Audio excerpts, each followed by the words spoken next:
Subscribe કરો ગામઠી કિચનને ને બેલ આઇકોન દબાવો લેટેસ્ટ કુકિંગ વિડીયો જોવા માટે। નમસ્તે ફ્રેન્ડ્સ, ગામઠી કિચનમાં તમારું સ્વાગત છે। આજે આપણે બનાવીશું કસૂરી મેથી। આજે ફ્રેન્ડ્સ આપણે બનાવવાના છીએ કસૂરી મેથી, જે બનાવવી ખૂબ જ સહેલી છે અને સાથે જ આપણે ઘરે બનાવીએ તો એકદમ સસ્તી તો થાય, સાથે ચોખ્ખું પણ ખૂબ જ હોય, કારણ કે આપણે વ્યવસ્થિત ધોઈ સૂકવી અને પછી કરતા હોય। કોઈ ખરાબ પાન છે તે તેમાંથી કાઢી નાખતા હોય, એટલે એકદમ સરસ કસૂરી મેથી સાથે ચોખ્ખી અને સસ્તી કેવી રીતના બનાવી તે આપણે જોશું। અત્યારે મેથી સિઝન હોય એટલે ખૂબ જ સસ્તી હોય, તો આ રીતના આપણે મેથીનું આખું બંચ લઈ લેવાનું છે, તેને ખોલી અને સારા સારા પાનને લઈ લેવાના છે।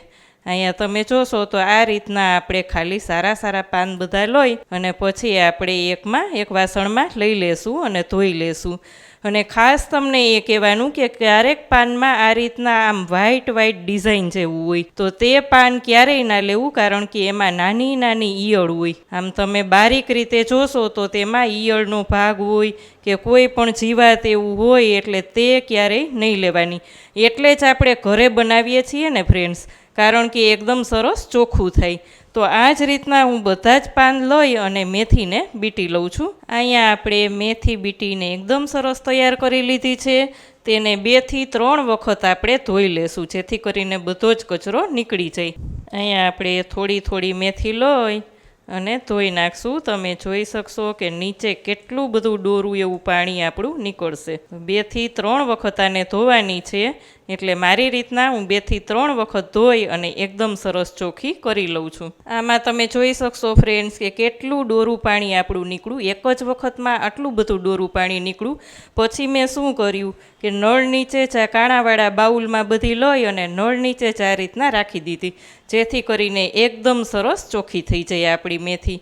હવે તેને આપણે એક ટોવેલમાં સૂકવી દેશું। અહીંયા જોઈ શકશો ફ્રેન્ડ્સ, આપણે એક કિચન નેપકિન લીધું છે અને તેમાં આ જ રીતના આપણે બધી પોળી કરી દેવાની છે। અને તડકામાં નહીં સૂકવતા, આપણે છાંયે જ સૂકવવાની છે, જેથી કરીને આપણી કસૂરી મેથીનો કલર તેવો ને તેવો ગ્રીન જ રહે। તો આ જ રીતના આપણે કોઈ પંખા નીચે કાં પવન આવતો હોય ત્યાં રાખી દેશું અને 3 થી 4 દિવસ થાય એટલે હું તમને બતાવીશ। અહીંયા તમે જોઈ શકશો ફ્રેન્ડ્સ કે આપણી કસૂરી મેથી એકદમ સરસ તૈયાર થઈ ગઈ છે। અત્યારે શિયાળાનો ભાગ હોવાથી, પવન હોવાથી અહીંયા 3 જ દિવસમાં મારી મેથી આ રીતના સરસ થઈ ગઈ છે। તો આને તમે પંજાબી શાક, ભરેલા શાક ગમે તેમાં ઉપયોગ કરી શકો છો। તો એકદમ સરસ એવી મેથી આપણી તૈયાર છે। તમે કસૂરી મેથી બનાવો છો કે નહીં ફ્રેન્ડ્સ, તે કોમેન્ટ કરીને મને ચોક્કસ કહેજો। કેવી લાગી આજની રેસીપી? જો સારી લાગે તો વિડીયોને લાઇક કરજો, ચેનલમાં નવા હોય તો સબસ્ક્રાઈબ કરીને બેલ આઇકોન પ્રેસ કરજો। આવજો ફ્રેન્ડ।